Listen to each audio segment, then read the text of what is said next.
Vera maintained the campfire for only as long as it took to keep their things from accumulating too much moisture when the temperature dropped below the dew point. Coal drifted off the water, pooling at the bottom of the steep river gorge. The sun would not reach into the ravine for 2-3 hours after sunrise, but the inconvenience of needing to dry everything out paled against the risk of having the smoke bring unwanted visitors. When the eastern horizon paled and the stars turned translucent, Vera kicked what remained of the burning driftwood apart, scattering the embers. If things went poorly for Under and Zero, especially if they went poorly early on, chances of a forsworn scouting party to root out their base camp was high. She had chosen a spot far enough away and inconvenient enough to access without making a ruckus, but the risk was not null. She looked up, her eyes tracing the scatter of the mage, still bright against the shrinking darkness in the western quadrant. Perhaps she should have tried harder to dissuade them. Then again, everyone was free to choose their own ending if they could, and most didn't get that luxury. True enough of the Nord, but had Demon Chops really chosen this? Was the promise of coin really worth that risk? How the hell did he balance those scales? Something irked her, an irritating little splinter of a thought, lodged at the back of her mind ever since her quip about Dunmer funeral rites. The way his mouth had twisted and his eyes had darted away at her question. Odd for a fellow who, at other times, had no problem with weaponizing eye contact. Won't matter a whit at this stage, he'd said.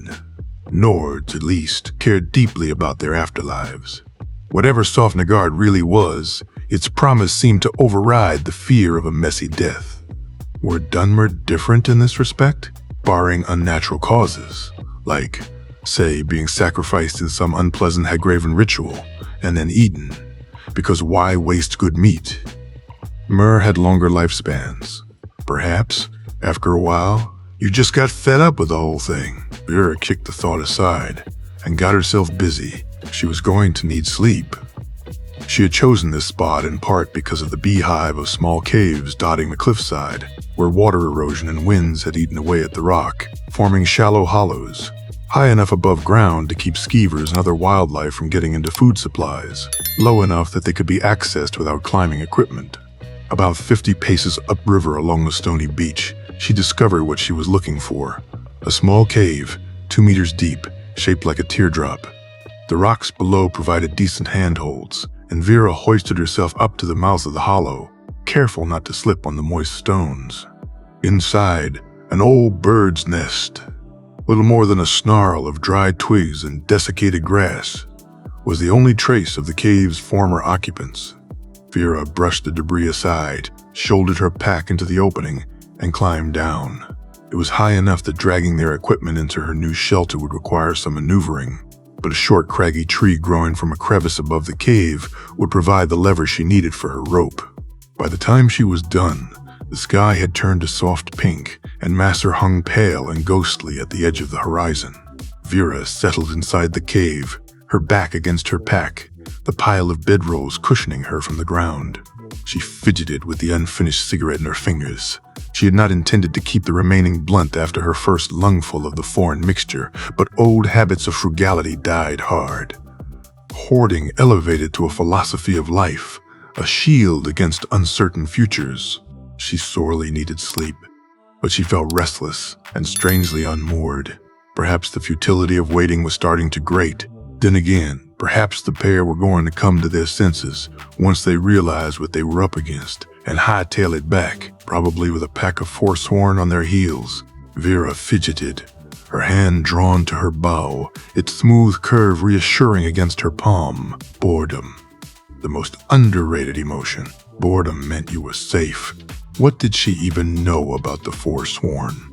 Her understanding was mostly limited to observation from afar, rather than any sort of conceptual grasp of their place in the mess that was Skyrim politics.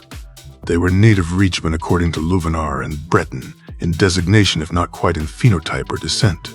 About 15 years before Vera's arrival, they had rebelled and were driven back. Since then, they were known to masquerade in plain sight. Your neighbor, your fellow miner, your nondescript customer that came in every Sundas to buy a health tonic. otherwise known as a cordial in every sense of the term. But Bothella's clever labels spared her clients from having to explain their more frivolous purchases to their significant others could have a double life as a forsworn. Or so people said, a little breathless with the pleasure of suspected conspiracy. In that sense, perhaps they were Breton, in the way that the largest rival gangs that tore Split City into two violent, mutually annihilating halves were sometimes described as American. At best, ironic nostalgia, a referent for a myriad identities only united on old maps, as mythical as the giant sea dwellers of Terra Incognita. At worst, a way to make one's own hands feel less bloody, to shift that weight to others, with longer and prouder and better remembered traditions of past cruelties. There was the more sinister sense too, whispers of warriors who cut out their own hearts to be replaced with something that was neither heart nor human. Stories of hagravens that had bartered some of their humanity for odd powers that came with bird talons and a few other dubious trade-offs, but no wings. Beyond that, Vera only knew the surfaces of what she had been able to glimpse from a safe distance. They wore little, but didn't seem to be bothered by the cold, either from a habit of repeated exposure or through some magical or alchemical intervention. They did not favor metalwork for weapons or armor. They had some kind of symbolic relationship with stags, and the men's headdresses often featured a complex weave of antlers and branches, like some ancient woodland spirit from the third volume of the encyclopedias about the old religions of her dying world. Before the unworshipped showed up and swept up those who remained into their deceptively simple, impossible service. So her grim jokes aside, the thought of what would actually happen to the Nord and the Dunmer once they failed, and Vera had no doubt that they would fail, was all the more unpleasant for its uncertainties. This would have been a good time for her imagination to draw a blank, or at least a modesty curtain over the possible scenarios. But, of course, it did no such thing. If they were lucky, they would die quickly. But that was the thing with luck. You had it until it ran out. She had promised to wait. A long, pointless, and potentially risky exercise. But a promise was a promise. Eventually, she nodded off. Vera woke up with a jolt. An odd noise had yanked her out of shallow sleep. Well, that, and the crick in her neck. The sun's orange rays danced on the water, the river like molten gold. She'd overslept. Again. Vera tightened her hand on her bow and turned her head, slowly, so as not to draw attention to herself, and almost tumbled off her pile of bedrolls. A purple blob was gliding across the narrow strip of gravel beach, a coiling, pulsing, iridescent knot of ethereal tendrils, like vapor slowly coiling on itself inside a glass flask. Vera blinked. Changes. She turned her head all the way, and suddenly the light dissolved, like something smudged out with a grubby thumb. In its place stood a mud crab, a juvenile hatchling, judging by the size. Its eye stalk stretched upward, beady little eyes tracking Vera's movements. It chirped in warning and skittered backwards. What the fuck? She turned her head, bringing the critter into her peripheral vision. The mud crab reblobified, its outline now hosting the violet glow once again. The shimmer was familiar, exactly like the tantalizingly glimmer of Lovenar's gem. Did you swallow one of those enchantment crystals, buddy? The mud crab chittered menacingly. Oh yeah? You're pretty much a rat in a chitin suit, so don't get mouthy. She twisted out of the cave, dangling her legs over the drop. She stretched her neck, the muscles screaming in protest. The mud crab raised its claw and brandished it in warning. Have weapon, will nip. The gesture was so similar to Unnar's earlier quip about itty-bitty Bretons that Vera found herself snorting. Not impressed, huh? She jumped down from her perch, her fur-soled boots doing little to muffle the rattle of river pebbles beneath her feet. Let's see if you've been keeping an odd diet. She took a step forward. And if not, I bet you'll taste great with some wild garlic and a bit of butter. The mud crab inched sideways, its gray carapace catching the sun's refracted glare. Vera stalked closer. She wouldn't need the bow. For a specimen this young, A well-placed kick to the head should do the trick, as long as she could dodge the claw. The little critters were experts at ruining a perfectly good pair of boots. Apparently, this particular mud crab was wizened to the cruel ways of the food chain because it retracted its pincer and took off, lightning fast, zipping sideways along the bank, its legs clicking against the stones. After a moment of hesitation, Vera ran after it, following it upriver. The purple glow only returned as she kept the creature in her peripheral vision. Just as she was closing in on it, the treacherous crustacean lurched sideways, disappearing behind a rocky outcrop that jutted out into the river, forcing Vera to slow down at the water's edge. She weighed the advantage of a crab meat supper against the dubious pleasure of wading ankle-deep in the icy river. But if the little scavenger had, in fact, gobbled up one of those gems, because what else could explain its glowing tendencies, then cold feet wouldn't be such a high price to pay. Still, keeping one's boots dry and one's feet warm was another one of those underrated life necessities. Vera eyed the rocky jut. You might have 8 legs, buddy, but see, this is where you're not taking into account the simple evolutionary fact that I have opposable thumbs. Midway up the outcrop, Vera frowned, staring in consternation at the small fissure in the stone she was using as a handhold. She was talking to a mud crab. It felt perfectly natural under the circumstances. Who else was she supposed to talk to out here? But something about it still irked her, a feeling like she was missing something crucial and rather obvious. A noise drew her attention from the irritating thought, and she clambered up the rest of the way until she reached the narrow platform at the top of the rocky spur.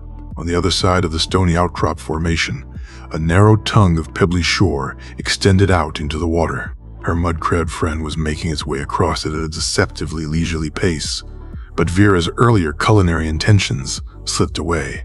She muttered a curse. The entire riverbank was littered with swirling purple knots. Either the local mud crabs were experimenting with a restricted mineral diet, or something was very seriously wrong with her. Vera rubbed her eyes, but the visual distortion remained. She folded herself into a cross-legged position, bringing the bow to her lap. A titch strong, the Dunmer had warned her when she had asked him to share his smoking mixture. What the hell had she been thinking, making that stupid request in the first place? Idiot. More importantly, was the effect something specific to mud crabs, or was it more general? She glanced dubiously at her own hands. They seemed perfectly normal. No eerie glow. Hopefully, whatever chemical was causing the light show, it wasn't permanent. She would bring the roll up to Bothala and see if the old woman could reverse engineer the ingredients. Vera turned her gaze back to the chittering critters below. Something had drawn the little bastards to a spot at the edge of a shallow pool where the current slowed and swirled. An old rowboat had been dragged partway onto the beach, but the mud crabs didn't seem interested in that. They were all clustering a few feet away, around a dark shape bobbing in the water. Mud crabs were, by and large, opportunistic scavengers, which meant that the shape was most likely a dead body. Vera straightened, fished out an arrow from the quiver at her hip, and drew her bow, aiming at the largest creature. She released the arrow, the string ringing with a satisfying twang, and the mud crab shuddered, collapsed on its belly, and went still. Its buddies hissed and whistled, but didn't stop their meal. Shoo, you fuckers, I don't want your dinner. Just want the boat. She dispatched 2 more mud crabs before the rest of the throng abandoned their prey, launching themselves into the water or skittering along the gravel towards the shelter of the cliffs. Vera climbed down. The stench of decomposition, still faint but unmistakable, hit her nostrils once she was a few feet away from the boat. Vera glanced at the dead body, a bloated back covered in the reds and browns of imperial armor, swayed gently with the ebb and flow. She approached the dinghy. Several burlap sacks lay eviscerated at the bottom of the boat, their cargo of wheat and potatoes strewn over the weather-bleached planks, but the little vessel was otherwise dry on the inside.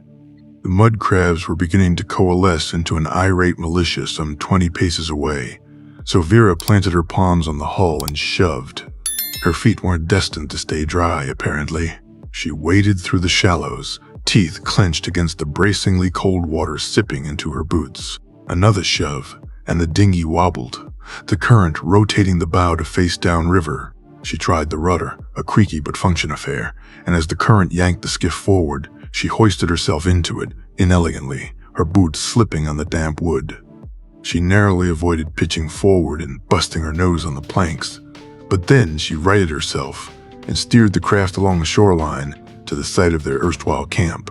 If shit hit the fan and Unnar's insane scheme brought a party of Forsworn down on her head, she'd have a quick means of escape. As long as she managed to beach the skiff before the rapids, and scat, Vera whiled away the remaining hours, cleaning out the dinghy and checking it for leaks, collecting river clams for her dinner, and attempting, unsuccessfully, to dry out her boots in the waning sunlight until the sun dipped behind the cliffs. She weighed the risks of a campfire against the allure of having dry toes and a cooked dinner. If the Forsworn hadn't showed up by now, perhaps they weren't going to bother at all. In the end, the promise of modest creature comforts prevailed, so she made a small driftwood fire in the shelter of the cliffs. An evening wind had picked up, scattering the narrow plume of smoke over the water. By the time Masser climbed once more above the eastern horizon, and the sky turned from lapis blue to inky black, Vera was thoroughly fed up with pointless waiting. This was it. They weren't coming back. She chose to interpret the queasy, hollow feeling in the pit of her stomach as hunger rather than loss. She used a stick to maneuver her clams and cold-baked potatoes out of the cinders. Most of the potatoes from the dinghy had either rotted or sprouted, but she found a couple that still looked and smelled edible. Either way, she'd eaten worse. Since her relocation to her new world, the chronic vitamin deficiencies she and everyone she knew had suffered from were beginning to right themselves. She'd been lucky compared to others. She had managed to keep all her teeth, at least. She scoffed down her food, counting down every chew, 10 per bite. Trying to reteach herself to eat more slowly was still a struggle. She cast her eyes towards the cliffs above. Perhaps she could climb up there and take one final look. The Forsworn camp was a hike, but if nothing else, it would be an expedient way to test whether the effect of the Dunmer's smoking mixture extended to humans, as well as to gauge the distance of its efficacy.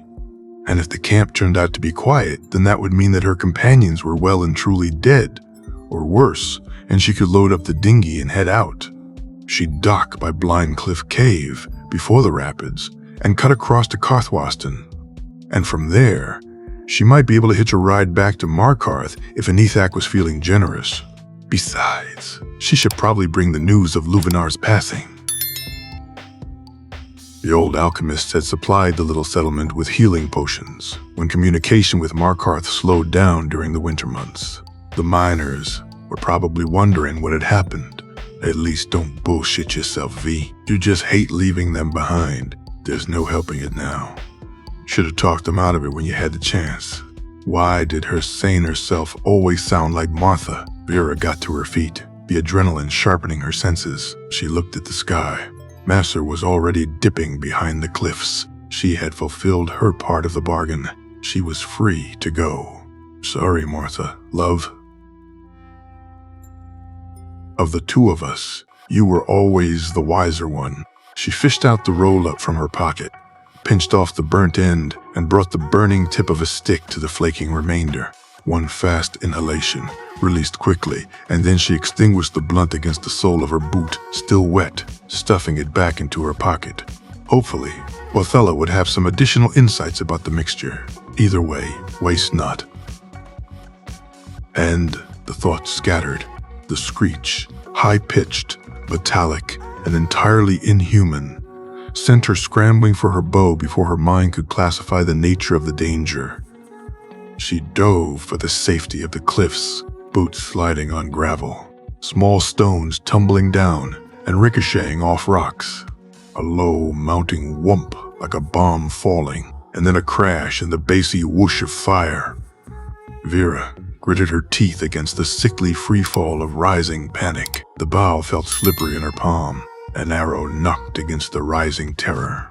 She forced herself out of her shelter through sheer force of will, her body pivoting on autopilot towards the approaching ruckus.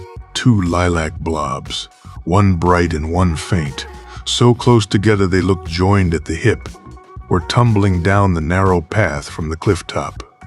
And dotting the dark outline of the cliffs and blotting out the starlight were at least another dozen purple blobs, pulsing in perfect harmony. Vera gulped for air, suddenly in short supply. Don't think. There. One more, against Master's tawny flank, purple but tinged with red and rimmed with a necrotic darkness that brought bile to her throat. A perfect ball of flame coalesced in the center of the shimmering mass of tendrils, feeding off the purple glimmer as if it were kindling. She lined the shot, an odd, uncomfortable proposition when relying only on her peripheral vision to take aim. The honing glow vanished the second she tried to look at a target head-on, leaving only darkness in its wake. She let go of the arrow. The bowstring twanged, air whistling, and then a meaty thwack followed, another inhuman screech on its tail. Get out of here, Outlander. The Dunmer. Something grazed Vera's calf, blinding white pain, then numbness, and she stumbled back, her only thought on the dinghy.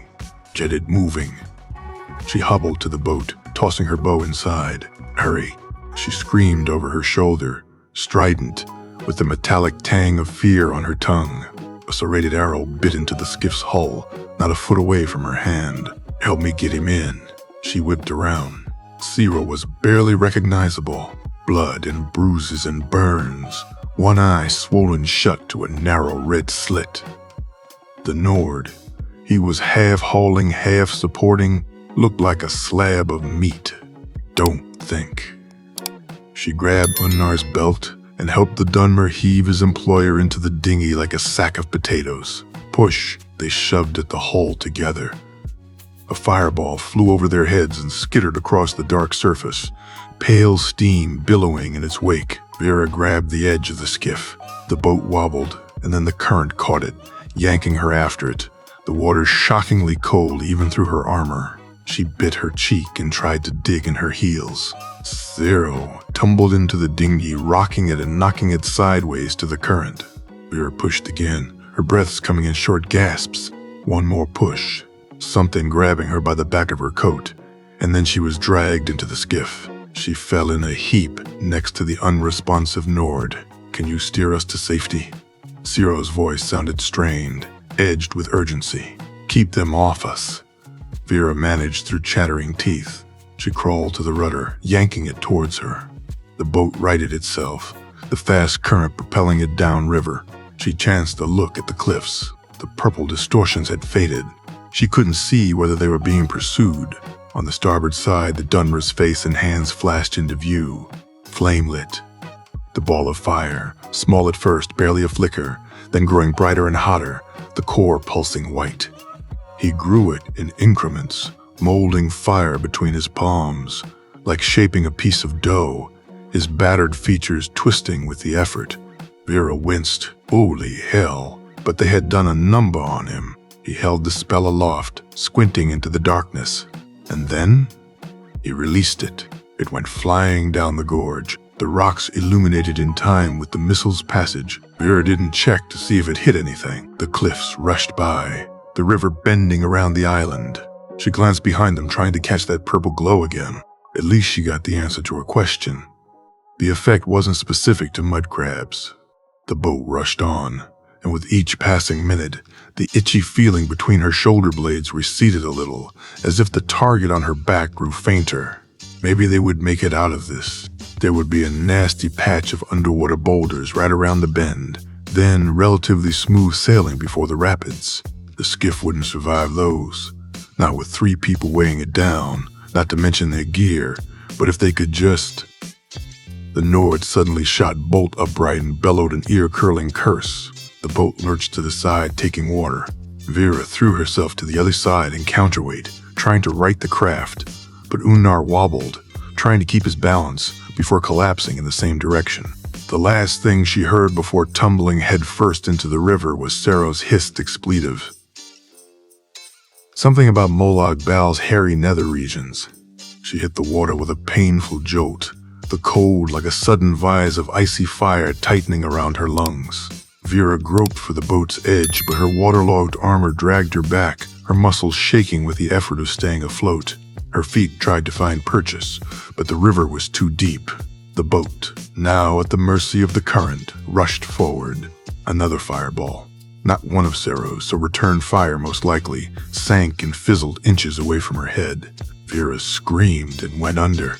Her lungs seized, the thermal shock locking her muscles. She panicked, disoriented in the darkness, tried to kick to the surface, but her legs felt bound and unwieldy. Water rushed into her mouth and nose, the pain and sheer terror crowding out everything else. She kicked with all her force, breaching the surface and gulping a mouthful of air before being tugged under again.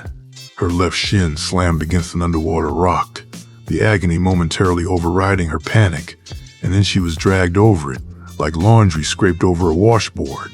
Then open water again, with no sense of direction, of up and down. That's it. That's how it ends.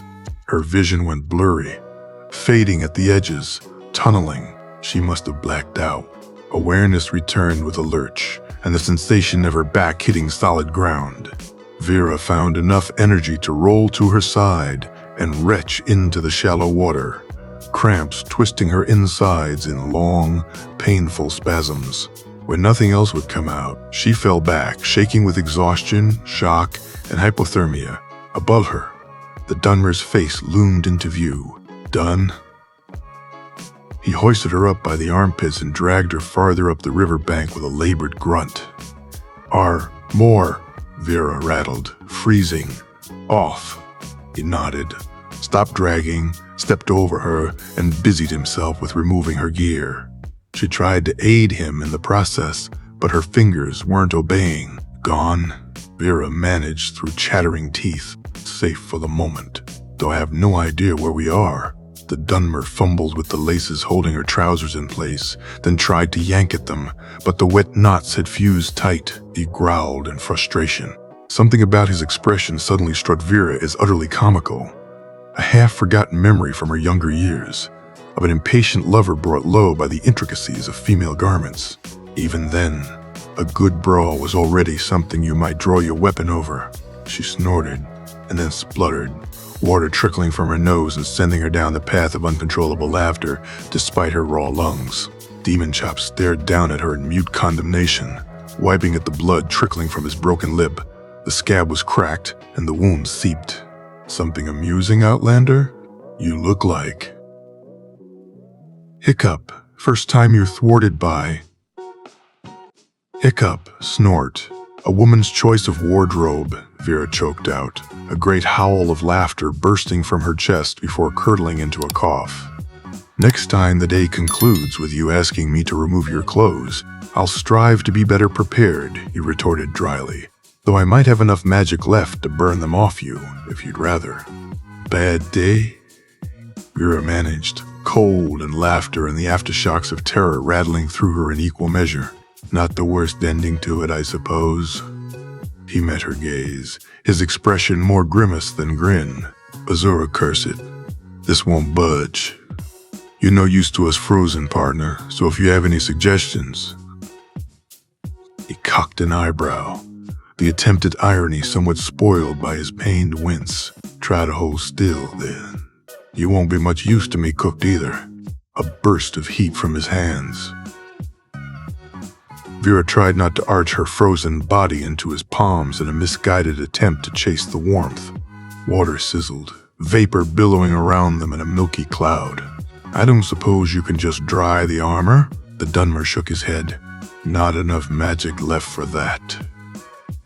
Another burst of heat. She groaned in relief as he peeled off the rest of her waterlogged leathers. The cold night air hit the soggy fabric of her undergarments, and she shivered, the tremor settling in once again. Campfire? She almost bit her tongue, trying to get the word out. I'd recommend against it. Vera growled a monosyllabic curse and hugged her knees to her chest. Yes, he runs hot. Not a good reason to crawl into his lap. Get yourself together, you dumbass. Is any of our equipment dry? What's left of it is soaked through and through, I'm afraid. What do you mean? What's left of it? Zero shrugged. Vera noticed that he had shed his armor, and the colorless linen shirt he wore looked dry. He didn't seem to suffer from the cold either. When you fell overboard, it seemed wiser to retrieve you. I sent the boat to shore as best I could by jamming the rudder. I hadn't anticipated the rocks, however. Vera tightened her arms around herself. I don't suppose you found a bow floating around, did you? This time, there was nothing ambiguous about her feeling of loss. Your weapon is by the remaining bedroll. No idea what happened to your quiver. The pack sank to the bottom, I suspect. It might be possible to recover some of our things if we wait for daylight, so I'm guessing there's no dry clothes. This was going to be a problem. Without a fire, and with the heat loss, she was unlikely to make it to sunrise. She was still clear-headed, relatively speaking, but her body felt heavy, every movement a conscious effort. You could always try that forsworn armor. I'm sure Unnar would be delighted once he wakes up. Please don't tell me that thing survived. Vera tried to discern the Dunmer's expression. Judging by the little smirk, Demon Chops was pulling her leg. She bit her tongue, smothering the impulse to tell him off, but her glare must have been sufficiently irate, because he offered a slightly contrite look and motioned for her to wait. His gaze turned inward, his face pinching in concentration. A faint, bluish glow, tinged with orange at the periphery, rose around him in a rapid swirl. He inhaled through his teeth. A sharp intake that drew both air and magic, Vera guessed, and all that remained was the faint shimmer of hot air. Care to warm up? He motioned with his hand but kept his eyes averted, trained on the river, a practical offer. The awkward intimacy would be epiphenomenal. The voice of reason cautioning her that this was one horrible idea didn't stand a chance against the categorical imperative of survival, so Vera scooted closer, and then closer still, until her back was against the Dunmer's chest. He brought his legs up, his thighs bracketing her hips, and then he leaned forward, bringing his arms around her and clasping his hands loosely over his knees. He was going to painstaking lengths, not to make more contact than strictly necessary. They sat in uncomfortable silence for a few moments. Day! Vera tried to muffle the sigh of pleasure at the blissful warmth, mostly out of sympathy for Demon Chops' visible discomfort. Every line of his body was as tense as a drawn bow.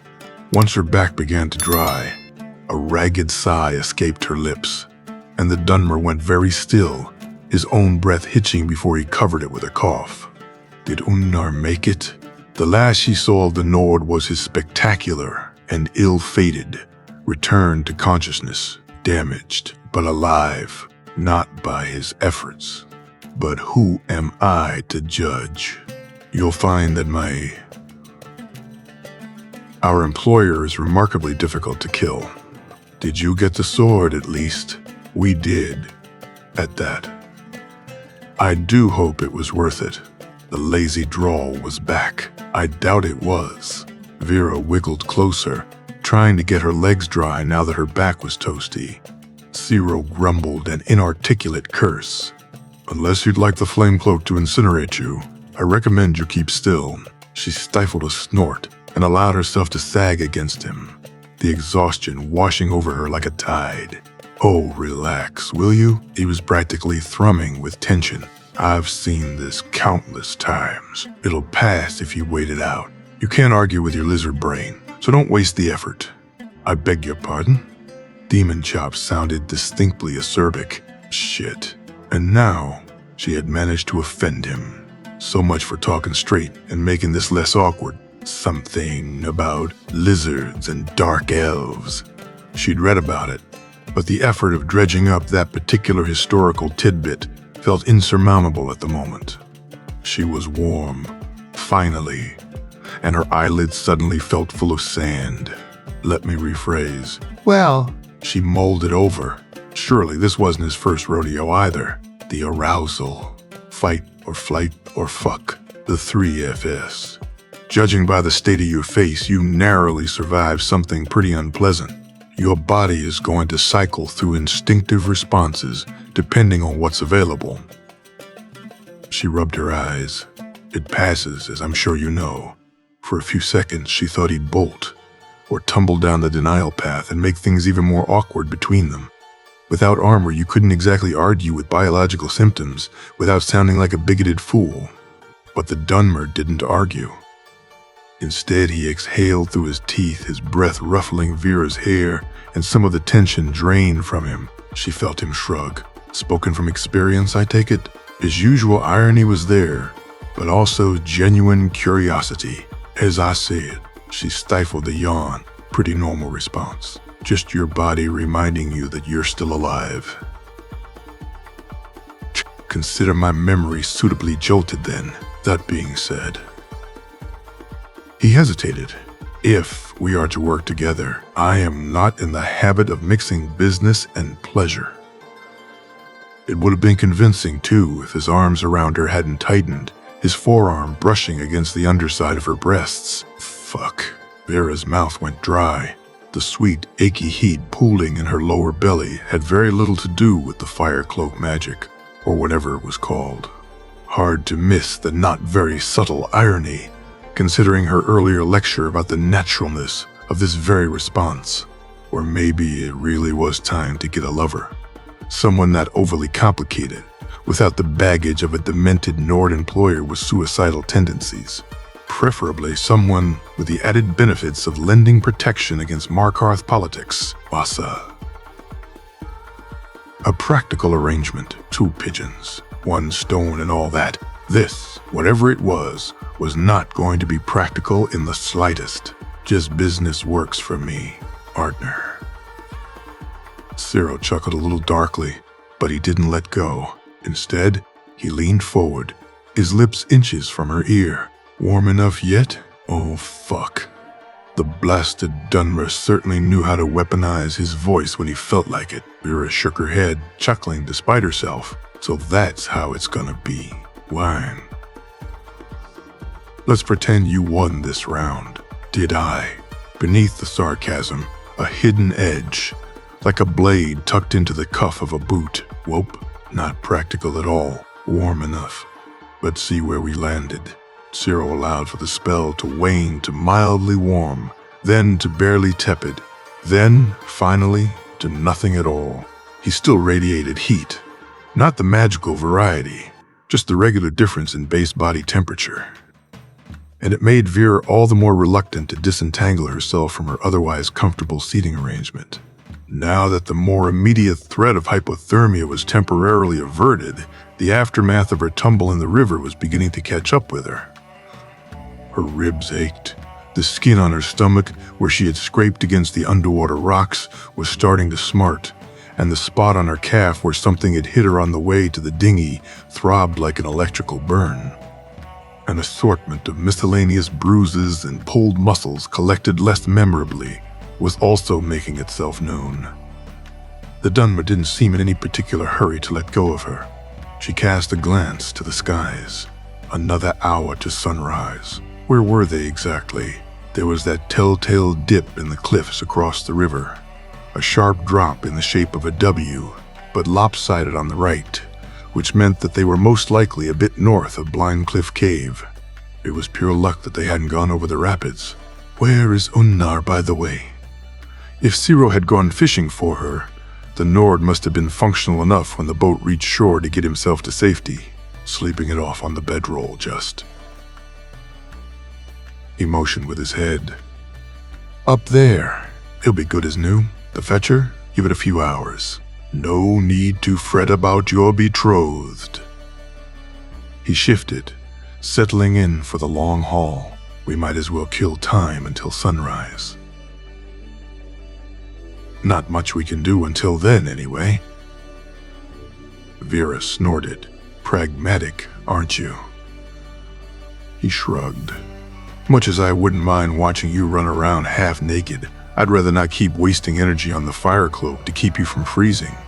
You won't be very effective until I have enough magic to dry out your armor. Vera leaned back against him and craned her neck, trying to get a look at his expression. One red eye met her gaze. The other one had shut completely with the swelling. His earlier tension was gone, and he seemed more relaxed, perhaps not outright comfortable, but too exhausted and battered to bother with sudden movements or with his usual vaguely threatening take on flirtation. She took inventory of his injuries. Large hematoma with severe edema over the left eye. You'll be lucky if the cheekbone wasn't fractured. Busted lip. 3 gashes on the right side of his face that looked like claw marks, shallow but ragged. The bottom one was oozing. A long, narrow burn over the left temple. Further down, a mottling of bruises that disappeared under the collar of his shirt. No open wounds. Interestingly enough, at least none that she could see. Either he had used some of his magic to heal himself, or how exactly did you manage to escape the Forsworn? They couldn't have possibly attacked them head-on and prevailed. Besides, the Dunmer's injuries weren't consistent with battle. She swallowed. Nope, torture was more like it. He shifted, prodded at his lower lip, made a face, and returned his hand to where it was resting before. His fingers clasped together over his knees, his arms in a loose embrace around her ribcage. How do you think? I think you tricked them somehow. That's how I would have gone about it anyway, if I was stupid enough to try that kind of stunt. What started as a chuckle ended with a none too flattering invocation of Shiogura's beard as the Dunmer's less than optimal physical state protested his amusement. I'm beginning to see a pattern of avoiding stupid stunts. Want to tell me where you're really from, Outlander? While we have some time on our hands. Vera forced herself to remain still, overriding the instinct to bolt. My friends call me Vera, or V. Either way, shorter than Outlander, saves time, that sort of thing. Oh, is that what we are?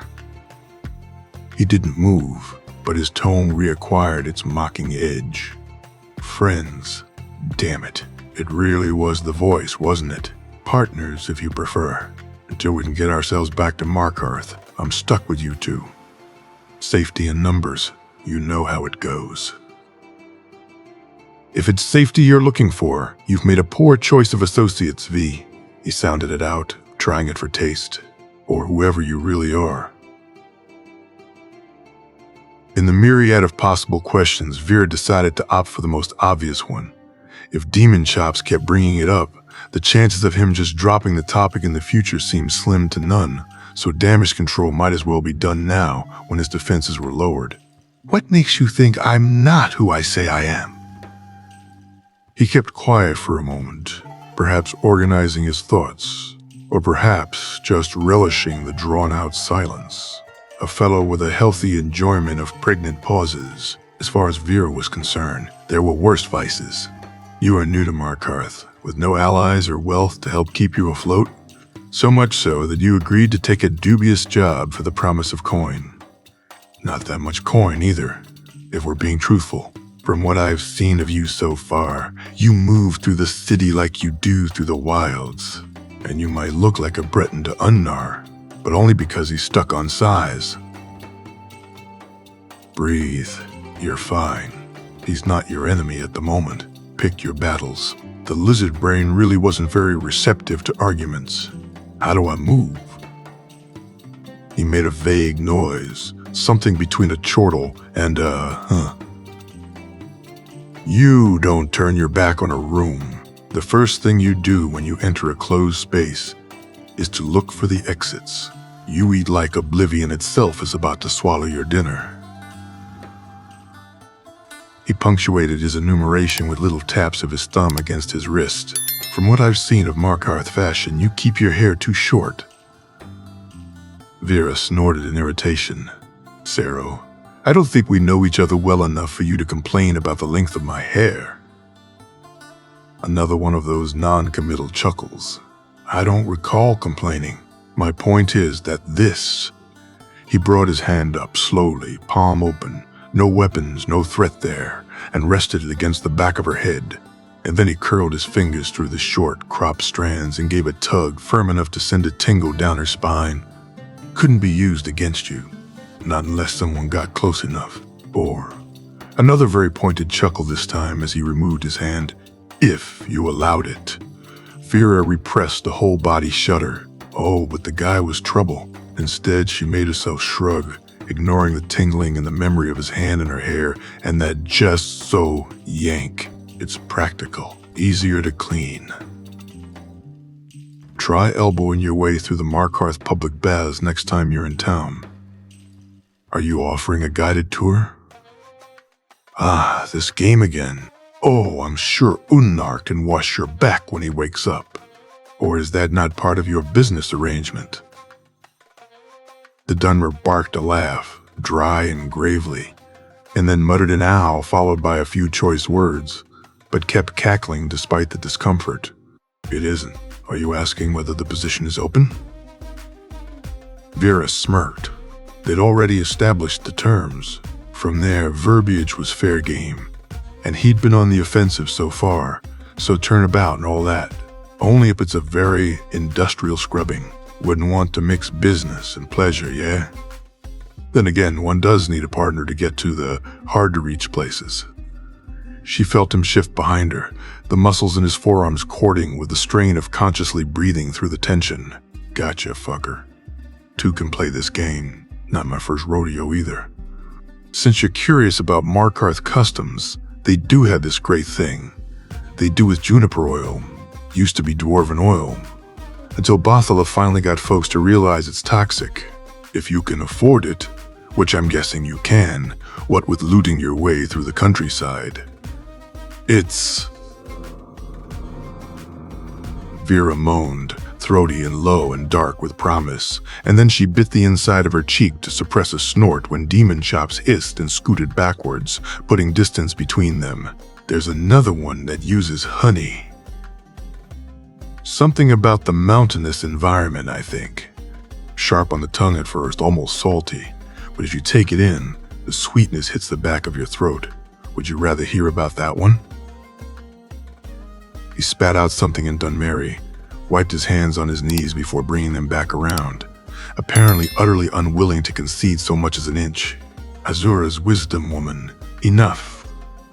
He swallowed audibly. His brogue got thicker when he was flustered. Good to know, for future reference, if this was going to be some kind of partnership.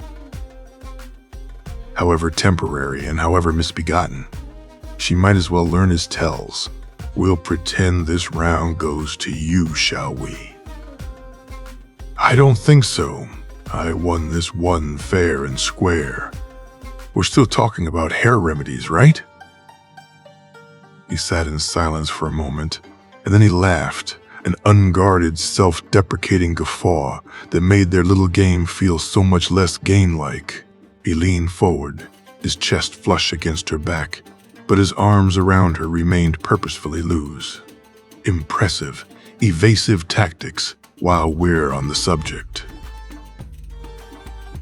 The cloak of irony was now firmly wrapped around his words. Will we be playing a guessing game then? If so, I have another puzzle I'd like to unravel. Based on your reaction to me during our first meeting, you've not only never seen a Dunmer, you've barely heard of us. That's not. Yes, filthy gray skin and what have you. Not very inventive if you ask me. Don't get me wrong. Dunmer aren't much better when it comes to... He made a vague motion with his hand. The lesser races and all that hogwash. Bitter bunch. Your look of puzzled horror, though, it wasn't that. If you want to tell me I'm wrong, I'm all ears. At her lack of response, he nodded against her hair, satisfied. Thought so. Aside from that, the Thalmor, soulless bastards that they are, frighten you half to death. Oh, you hide it well. I certainly don't mean to suggest that your playing along with Unnar's marriage proposal wasn't entertaining to watch, but I don't believe you're too concerned with counting divines and coming up short. Clever bastard. Vera maneuvered herself to a sideways sitting position so she could catch his expressions better.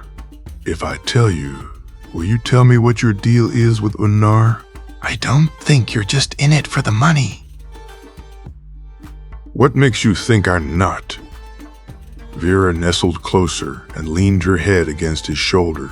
He tensed, but let it go. Let's see. First, she waved her thumb. You stand watch and grin and bear it while your employer entertains himself with the local help. But you don't partake yourself. Based on how you dealt with that, it's not the first time either. She unfolded her index. 2. You don't eat when he does. You drink, out of pocket I'm guessing, but you don't share his meals, not even when we were traveling together. You wait for him to finish before you eat, or you take your meals elsewhere. In fact, you ate with me more often than with Unnar. She let her remaining fingers do the listing. 3. You weren't exactly enthusiastic when your Nord was trying to hire me, but since you dropped the cynical arsehole routine when he's out of earshot, I'm guessing Greedy Merce is more of a professional persona. Either way, you didn't want me to take the job. She felt the Dumner's chest rise in a nascent protest, but she waved it away. Don't bullshit, Cero. I know how this game is played. 4. You took a beating. You have no open wounds.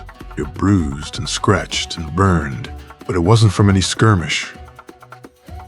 She examined him critically. A reddish swelling on his collarbone caught her eye. There. This one. You got more recently, and through armor, I'm guessing. Probably when you were making a run for it.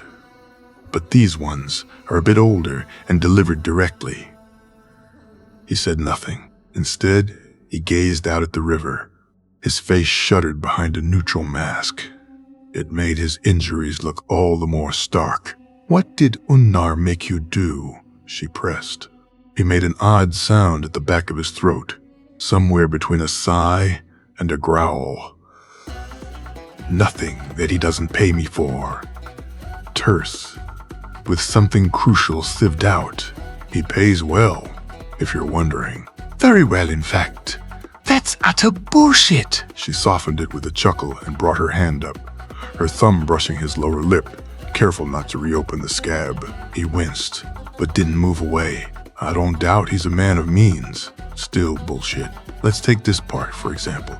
You didn't collect that busted lip during battle. You would have worn your helmet. No, you had your helmet off and... She squinted, letting her fingers trail along his lip to his swollen cheekbone, her touch feather light. He didn't flinch. Yeah, I'd bet the money Unnar owes me that this isn't from a weapon. An armored fist, I'd guess, or the bone would have been broken. Expert on injuries, are you? Are you perchance a healer as well? 'Cause that would be useful. Unnar really found himself a little treasure, didn't he? Vera frowned, bitter rancor, plastered over sublimated rage hidden well. An old emotion, by the sound of it. Fuck off, Cero. I've been around the block enough times to know what this looks like. You sat there while those forsworn rearranged your face. Tell me I'm wrong. He huffed a humorless laugh, painstakingly avoiding eye contact, but his shoulders relaxed. Around the block? Curious turn of phrase. Shit. Watch your words, you fuckwit. The Dunmer exploited the brief pause. My turn, I believe? He unclasped his fingers and brought his hand to her ribs, his palm shockingly hot against her skin. Vera froze like a rat caught in floodlights. Not much she could do about the goosebumps, damn it. He traced the line of her waist, slowly, as if counting every rib, and then relocated his hand to her leg, giving it an exploratory squeeze, his fingers prodding the muscles, until he found the cluster of nerve endings high on her inner thigh and pressed his thumb into it, a sharp jolt, just shy of painful. Vera jerked, but the Dunmer held her in place, his arm around her tight as a vice. Shh. His breath tickled her ear. He rubbed slow, soothing circles over the pressure point, or really, the pressure area might have been more accurate. Oh, bloody hell. The achy tug in her lower belly bloomed with a vengeance, spreading south. She wondered idly what expressions he wore when he fucked. It'll pass if you wait it out. It took a conscious effort not to shift to bring his hand just a little higher and to the left, and, sodding lizard brain, The Dunmer chuckled, sounding pleased with his exploration, and moved his hand away. On a Breton, the trigger point would be lower. I'd wager you're small, because food was scarce. So, back to my question. Where are you from, Outlander? Expert on Breton anatomy, are you? He shrugged. Tricks of the trade. I do, in fact, kill people for a living, V. And this round goes to me, I believe. Oh, fucking trouble. Walking, talking trouble. If I said far away, would you drop it? Not likely. You tell me about what your deal with Unnar is, Cyril, and I'll tell you where I'm from. He hummed in amusement. That wasn't our arrangement as I recall. Changing the terms already? No wonder Unnar took a shine to you. An odd bitterness under the challenge, all of it flowing over a deep riverbed of resignation. And you might as well use Teldrin. It's what my associates seem to prefer. Fair enough. Teldrin. She tried it for size, rolling it around. Shorter than demon chops, anyway. Excuse me? What? It suits you. He rattled another one of his gravely laughs. I see. Got one for Unnar yet? It was Vera's turn to shrug. Mad Nord, but I'm still working on it. What's yours for him? Nothing, I'd repeat in polite company. Vera made a rude noise. If you're looking for polite company, you've made a shitty choice of associates. Teldrin. He mused, thoughtful. Careful now. A filthy mouth can invite complications. Vera laughed. As long as it comes with a nimble tongue to resolve them. He growled something indistinguishable, but didn't bother shifting out of the way this time. Let's call this one a draw. Vera smirked. Oh, but you're wound like a spring, aren't you? Think again. She shifted her hips against him. The Dunmer inhaled sharply and clasped his interlaced fingers tighter, knuckles paling to an ashen gray with the effort of holding himself still. Curse it. Fine. Don't be a sore loser now. How about a deal? You seem to like those. That dangerous note had crept back in, the lazy drawl forgotten. We play to 100. If you lose, you tell me where you're really from. The entire story, none of that. I'm just a Breton, trying to live my life rubbish you've been pulling. Vera looked up to gauge whether his expression matched his tone. The mask of sardonic humor was gone from him entirely. In its place, that odd banked rage again, old as the hills. Careful, dumbass. He's not all canned peaches and sugar cubes. Stop playing with knives or you'll end up missing a finger. She cocked an eyebrow and aimed her voice at conciliatory. Want to tell me what got your underpants in a tizzy, demon chops? She managed to startle him into a reluctant, heh. But that strange anger still lurked, right under the surface. If you think Unnar is leaving Markarth anytime soon, I suggest you think again. He'll stick to it like a burr to a mutt until he gets everything he came for. If he can use you, he will. And I have a feeling you're in no position to walk away from the coin, so I'm as stuck with you as you are with me, partner. He inhaled and let go, something uncoiling in him until his shoulders relaxed. He rubbed at his temple, the one with the burn, and cursed softly. You pass yourself off as a Breton, but you're as feral as an Ashlander. So I'd rather know whether I should expect an arrow in my back when I'm not looking. Vera narrowed her eyes, but then she nodded. Yeah, a knife in the back.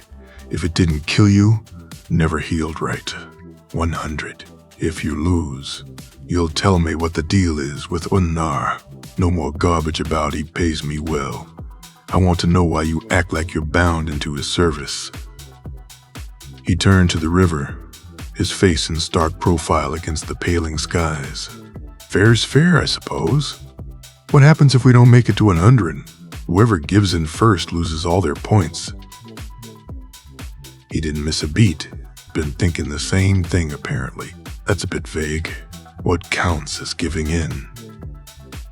Want me to draw you a picture, Outlander? I've seen your map, Zero. I shudder to think what you might do with that sort of diagram. Another one of his short, gravely cackles. Yours, on the other hand, are precise. Want to draw me a picture instead? I'll make you a nice legend, too, in case you get confused. With arrows, and X marks the spot, and everything.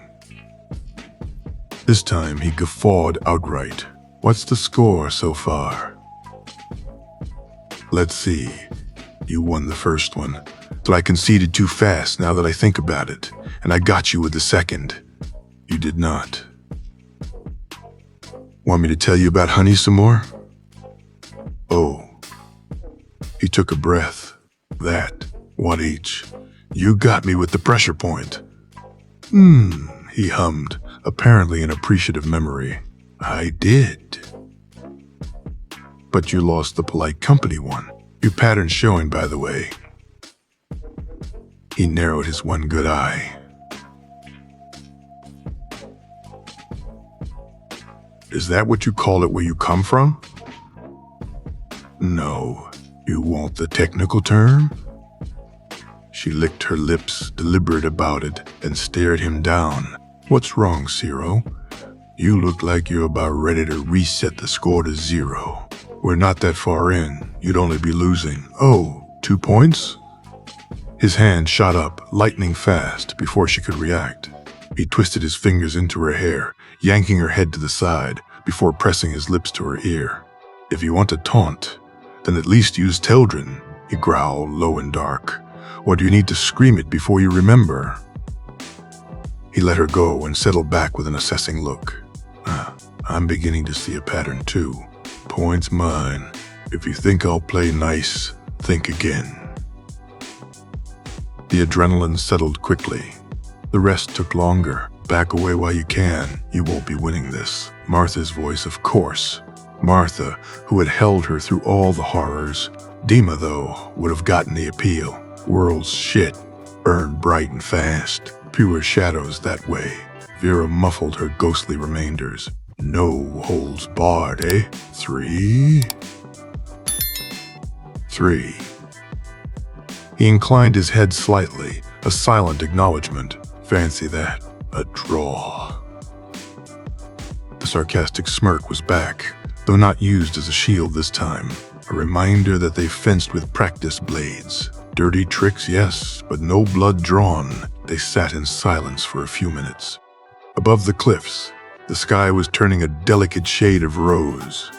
Should have enough light soon to go fishing for our stuff. That'll be your job. I'm not going in there anytime soon. Can you dry my armor? I'll see what I can do about scaring up some breakfast. She stretched her limbs, wincing at the crick in her neck. It was back with dividends. Hold still. The Dunmer rested his palm on her shoulder, then prodded around until he found the knotted muscle and pressed his thumb into it. Stretch your neck too. No, the other way. There. He added a small pulse of magic, similar to the healing magic Lovenar had used on her in the early days, but warmer somehow, and Vera groaned in relief as the constricted nerves released. You know, he trailed speculatively, I think I'll very much enjoy watching you lose. Vera lifted a shoulder in a shrug. The pain really was gone. Don't count your pigeons before they hatch. What is it with you and pigeons? That's a story for when, or rather if, you get to 100. Vera came across the nest of rock warbler eggs, 8 in total, a decent haul, hidden away in a crack about 500 paces from where they had made camp, if one could call it that. and, for lack of anything to carry them in, she lugged the whole thing back. Along the way, she found some canis root, piling it into the nest on top of the eggs, as well as a few plants of wild garlic and more river clams. Enough to make breakfast. She tried to ignore the singed smell from her armor, but the blissful warmth lingering from the Dunmer's drying spell somewhat made up for it. Her trousers were now riding low, courtesy of the ruined lacing. By some miracle of fortune, the demented Nord's amulet had survived Vera's near drowning. She found it in her pocket, along with the sticky mess of Ciro's leftover blunt. The rolly wasn't salvageable, of course. She'd have to ask him directly if she wanted to learn more about the intended effects of the mixture. That, or bum another smoke, which he wasn't particularly eager to do. Did he walk around the world in a permanent state of seeing purple lights, or was he using the stuff strategically? And if the glow was indeed induced by the smoking mixture, why had the effect been delayed the first time, but immediate on the second try? Questions. And considering their little arrangement, he'd probably make her trade for the answers. She slowed down once their landing spot came into view. Onar was awake, and not only awake, but splashing around in the river, apparently washing himself. He looked like a large, russet, frolicking bear, except more or less hairless, for a bear anyway. For a human, he was decidedly hercute. Butt naked, too. What the fuck? Not an injury in sight. A crisscrossing of old scars, yes. But the Nord had looked like a well-tenderized slab of venison when Cero hauled him into the boat. And now, he was as hale as a Deller. Not that Vera had seen many Citadel denizens in her past life, but the two occasions when she had, it was like a different species. Or like one of the unworshipped, she thought. The tingle of queasy horror prickling her spine, she cast her eyes around, looking for the other member of the dubious duo. She spotted the Dunmer sitting on a boulder at the edge of the water, also in a state of partial undress. No shirt, but pants on at least, shaving of all things. Unlike his employer, he still looked somewhat worse for wear, though his injuries had lessened. The swelling was gone. The bruise over his eye was now tinted yellow instead of the earlier purple-black. The after effects of the burns and the broken lip were still visible, but significantly less severe. Vera tried, and utterly failed, not to take an assessing, an entirely non-clinical glance at the rest of him. Fucking hell. Right. The fellow certainly wore his risky profession gracefully. To put it mildly, the sort of lean, sparse efficiency of someone who fought for a living, and did it well. The tracework of intricate tattoos over chiseled muscles, interrupted yet somehow augmented by the pale etchings of battle scars. The Dunmer, of course, caught her staring, red eyes crinkling in a smile that didn't quite make it all the way down to his lips. He flipped his blade between his fingers, a perfect, nonchalant twirl, and then he tilted his head back and resumed his shaving activities. 1 point, Vera translated. She stuck out her tongue at him, and immediately regretted it, since he followed up with a be my guest hand gesture, and then lifted another finger. 2 points, bastard. She turned away, looking for a campfire, and found none. Bastards, she amended, plopped down her haul and started setting up a circle of stones, leaving the Nord and the Merc to their grooming activities. She found her pack by a crumpled bedroll. Most of the knapsack's contents had been laid out to dry on the stones, alongside their other salvage. Shit. Her map was ruined. She had left spares at Bothela's at least, but until then, she'd have to go without. Her bow was propped against a boulder. It was intact, and the fear that had coiled in the pit of her stomach lifted, unclenching. Stupid to get attached to an object, even a weapon, and, perhaps, especially a weapon, all the more so when it had been a gift exchanged after other intimacies. You will survive by this, and I will go without. In her past world, no greater declaration of care existed, and no more certain goodbye. She had carried the sniper rifle too. Long after Dima was gone, Vera dismissed the pointless modeling and busied herself with stacking the fire. By the divines, is that tantalizing smell breakfast? Vera glanced up and quickly returned her attention to the eggs and clam omelet. Their travel skillet had survived too, apparently. So had all parts of the Nord's anatomy. Mind putting some pants on, Unnar? Oh, why, I suppose I should, but only out of respect for your delicate sensibilities, Snowberry. The Nord lumbered off in search of clothing and returned a few minutes later muttering unhappily about shrinkage, but in full armor. He plopped down by the campfire. I'm not used to standing on ceremony, see? He turned, craning his neck. Cyril, blight you. Stop pretending you can grow a proper beard and come have some of this fine meal. Vera got up, poured some canis root tea into one of their rescued mugs, and walked over to the boulder Cyril was occupying. As I recall, you have a particular fondness for this beverage. The Dunmer leaned back and stared, a sardonic challenge on his features. How very considerate. Whatever did I do to deserve such thoughtful attention? Or did you simply come by to enjoy the view, Outlander? Vera pursed her lips, letting her eyes trail over him. Nice knife, Ciro. She waited him out. He raised an eyebrow, his eyes glinting with a keen curiosity at whatever her next move might involve. Looks good against your throat. He stilled for a moment, his strange pupils widening, and then he inclined his head, the hint of a smile quickly smothered. You're round. He absolutely purred it. I'll set your portion of eggs aside in case you'd rather eat later, Vera said under her breath, tallying up the point on automatic before handing him the tea. Beneath the quickly recovered sarcasm, something like surprised gratitude. My, thanks. She walked back briskly. After a few moments, the Dunmer trailed after, but, predictably, once at the campfire, he set his food on the ground at his feet, once Vera offered it and didn't touch it. He had donned his shirt, at least, and he settled down with his tea with an expression of grim forbearance. So less. Unnar managed through a huge mouthful of eggs, groaning appreciatively. His eyes, a tawny yellow in the morning sun, squinted with pleasure, like a cat's. Compared to the Dunmer's fading but still visible injuries, the Nord seemed almost obscenely unscathed. Smart and resourceful young woman that you are, you must have realized that I might not have been.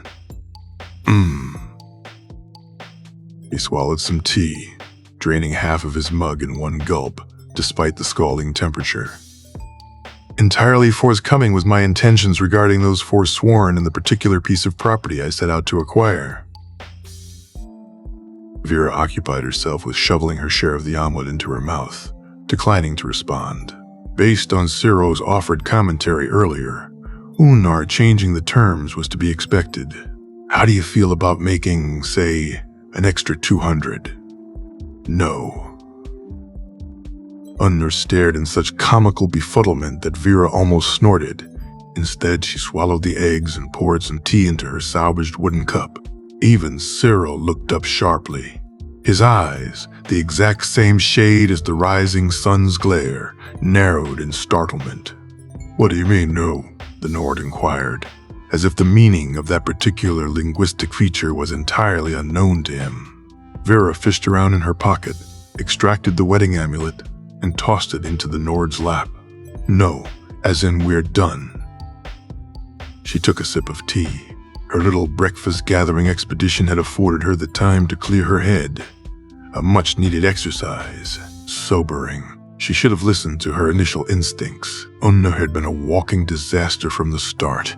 If antagonizing Vorstag and drawing Ouroboros' attention to her, and, by extension, to Bothala and Muiri wasn't damaging enough, there was also the slippery way he spoke, his constant semantic adjustments, his insane ideas where the line between jest and coercion blurred.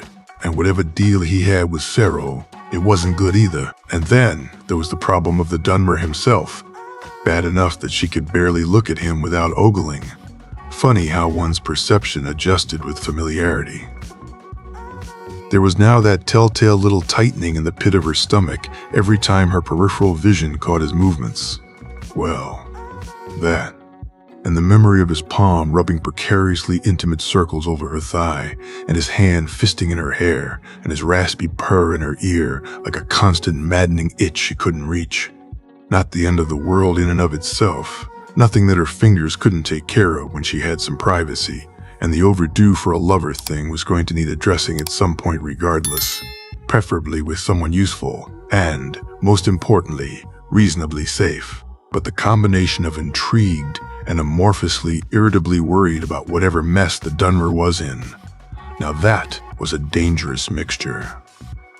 Never start a game you can't win. She'd get the rest of the coins she was owed, and that was it. She'd talk to Bothela about that mysterious contact too, and see if the bribe could be lowered that way. And speaking of Bothela, next time the old woman found herself in the mood to dispense advice as to what not to do, Vera would keep her trap shut instead of blustering about how she would manage. Now, lass, let's not get hasty. Unnair turned on the affable bear charm and cranked it up to 100. Here, are you still hungry? Have some more eggs. More tea, yes? You have to excuse my manners. We haven't had the pleasure of traveling with the fairer sex in a while, Sero and I. We're a bit rusty. Vera waved away the offered eggs.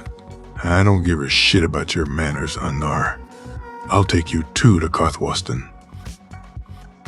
It's close, and I'm headed that way regardless.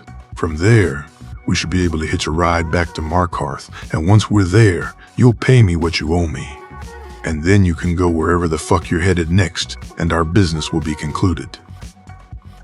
The Nord's expression went momentarily flinty, before he smoothed it out to his usual jocular, amiable facade.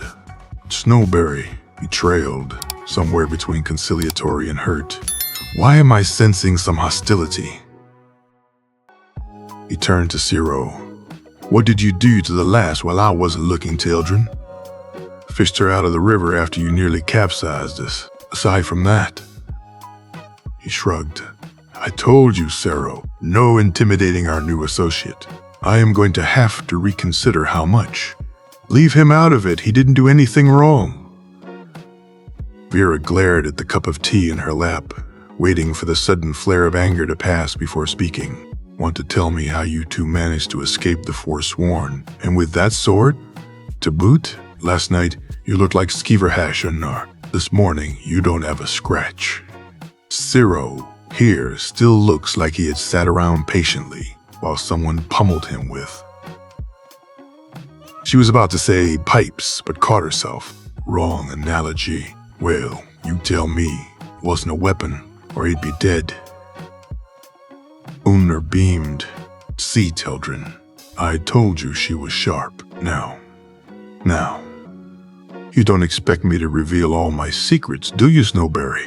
We haven't even shared mead yet, let alone gotten properly drunk together. How do I know I can trust you, He leaned forward, a sly, conspiratorial look on his features. Or is it the sorry state of my associate's face what has you fretting? He turned to the Dunmer. Hear that, sellsword? Your disreputable mug is pulling at our new partner's heartstrings, compassionate lass that she is. Maybe next time we'll trade places, eh? The Dunmer's expression remained inscrutable, save for a slight hitch to his lips. I doubt you would keep up, Nord, he drawled. Red eyes flicked to Vera, lingering on her a few seconds too long in open assessment. Ah, the things we do for the right price. The tea went down the wrong pipe, and Vera coughed spastically. Cyril lifted his drink in silent salute and tapped his ring finger against the side of the mug. 3 points. Jerk. All the more so because he knew perfectly well she couldn't retaliate. Woe and misery, what is an old warrior to do? Unnar wailed in a shoddy facsimile of unearthly torment. No beautiful Breton lass weeps over his broken countenance.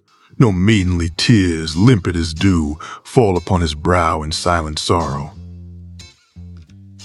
Vera narrowed her eyes. Something about the diction, about the way he projected his voice, snagged on a memory. Her first night at the Silver Blood Inn, when she had any coin to spend, Ogmund had been declaiming something from the Poetic Edda. Had Unnar been trained as an actor or a bard?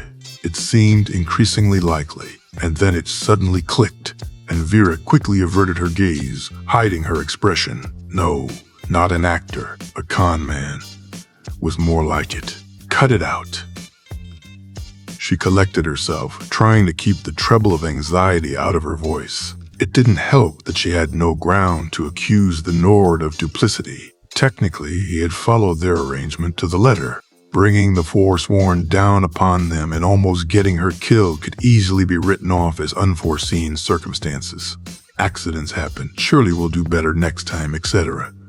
I see that I have taken the wrong approach. Something about Unnar shifted, resettling. His face, now devoid of his humorous mask, looked grave. There was an odd expression on him, like something that had fallen out of use. He is older than he appears, Vera thought suddenly. Can't say I blame you, lass. You can't buy trust with coin like a carrot from a vegetable peddler, huh? Very well. He puffed up before exhaling and tugged at his beard, momentarily lost in thought. Let me begin at the beginning then, and after that, should you wish to leave my service, I'll drop the matter, as the divines are my witnesses. He rolled his shoulders, settling into the new role, solemn and pensive. Once upon a time, there was a young man, but this tale, like most tales about young men, is not really about him. For if you wish to get to the heart of such fables... He brought his hand to his chest and tapped his fist against the worn scales of his armor. You must look for the woman. His diction shifted. The habits of casual speech dropped, his delivery rolling out deep and smooth, with the intonations of someone used to spellbinding crowds. A bard indeed, or perhaps a born bullshitter. The hero of our story, you must understand, was young and thereby foolish, and like many young fools, what he lacked in wisdom, he made up in hubris. And like thousands of fools before him, he found himself besotted with a maiden far above his station, as unreachable as the sun itself, and thrice as bright. For this maiden was no ordinary girl, and had our young lad followed his parents' advice, and settled for a comely merchant's daughter and fathered children with her, and led an unremarkable life of quiet contentment, he would have grown into a happy man indeed. But Unnar raised his finger and waved it for effect. This young lad was as foolish as he was proud, and no matter how many lovely lasses Mara, in her benevolence, saw fit to send down his path, doe-eyed and fresh and crisp as lavender, his heart remained as cold to them as stone. Some say it was Debella who guided his eye, for it was the Jarl's future wife that our young man lusted after. Unnar paused for effect, as well as to moisten his gullet with a sip of his tea. Have I gotten your attention yet, Snowberry? Vera cast a brief look at Ciro. Poker face. No help there. She exhaled, squished her nascent curiosity like a cockroach, and set her jaw. No. No? This time, the Nord didn't just sound surprised. He was veering towards outraged. I'm sure it's a great story. Real tear-jerker. I suggest you save it for the tavern. Unnar stared at Vera for a few heartbeats in what could only be described as horrified amazement, and then he roared with laughter, scaring a nearby flock of pine thrushes into scattered flight. Do you hear that, Teldrin? What sort of creature have we unearthed? As lithe and beguiling as a Spriggan, as resourceful as Zenithar himself, and as heartless as a Daedroth. I suppose two of these descriptions are accurate enough, Ciro offered with studied indifference, but Vera caught his quick glance when the Nord occupied himself with inhaling the rest of the eggs, apparently to fortify himself against this unexpected turn of events. The Dunmer's expression was one part irritable amusement, one part something suspiciously close to grudging respect, and one part undisguised carnal interest. At least two of the three emotions, in Vera's estimation, hadn't been carefully rehearsed. Look. Vera set her tea aside, and interlaced her fingers in her lap. Keeping the Nord on the friendly side of the equation was wise, as long as he owed her money anyway. And so she swallowed back the harsher words rolling around on her tongue and forced a smile. I am sure you have your reasons for doing what you do. Let me be straight with you as well. Whatever it is you're after, impressing the Jarl's wife into cuckolding her husband, or avenging her memory, or what have you, I'm sure there's going to be an adventurer out there somewhere ready and willing to lend a hand. That isn't me, though. She met his curious gaze. You picked me for 3 reasons, as far as I can tell. First, you heard I was suited to the task. Second, you knew I needed the money. And third, most importantly, you knew that if I went missing, there'd be no serious repercussions. No family or social relations with enough coin to send hired goons after you to avenge my good name and so on. Why, I would never. I like you, Unnar, but I don't like your methods. You're cavalier and you're pushy. From what I can tell, your strategy involves flying by the seat of your pants. We simply don't match in our approach. Whatever it is you're after, I'm not your gal. Nothing personal. Now, both the Nord and the Dunmer were staring at her with matching expressions of suspicious amazement. Unnar recovered first. Teldrin, I think I may be in love, he exclaimed with great and entirely fake pathos. My condolences, Sero chuckled, but his eyes never left Vera. She ignored his interrogative stare and looked back at the Nord. For no love potion is greater than merciless rejection, Unnar amended, shaking an edifying finger. Well, you'll have to get over it. I'm with you until Markarth. Then you will pay my fee, and I'll wish you the best of luck. Unnar ruminated, his eyes aglow with speculation, and then another mask fell off, and all that remained was a keenly intelligent, calculating shrewdness. Not so fast, lass. As an aside, you are quite the find. Here's how it's going to be. He leaned forward. I made some inquiries about you. Due diligence, you know how that goes. Rumor has it you've been hounding that Altmer conjurer. What's his name? Count Thalmor, was it? Well.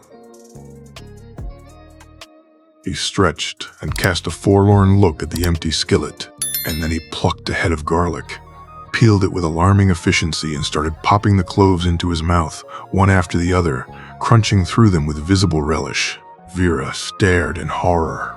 Cyril prudently relocated further away and quickly dug into his eggs before the insatiable Nord appropriated those too.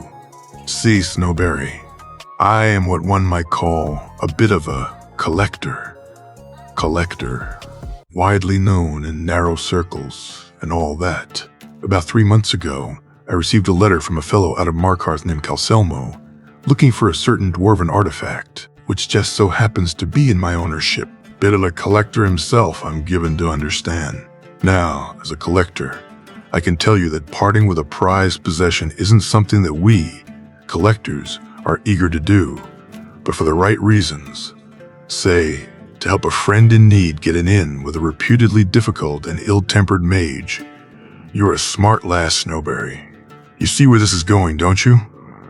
Oh, but she was in so much shit, because now she had no doubt that as soon as she brushed aside the offered carrot, the stick would loom into view. Suddenly, her little game with the Dunmer acquired a whole new set of stakes.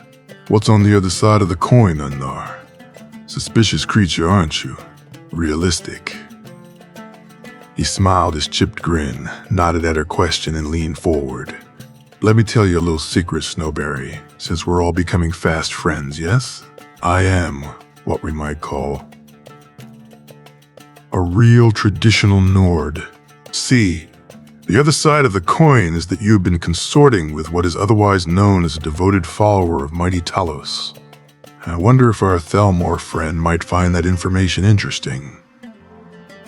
He crunched through the last of the garlic, and before you get any ideas about anonymously drafted reports, the difference is that I have the means to leverage myself out of oblivion itself, should the need arise. But you... He motioned with his hands and arranged his face into an approximation of commiseration. As you said, no family and no social relations. Vera glanced at the Dunmer. He was carefully avoiding her gaze, staring intently into the fire, his expression grim. Why the long face, Snowberry? Don't you worry one bit. As Talos is my witness, I never betray my friends.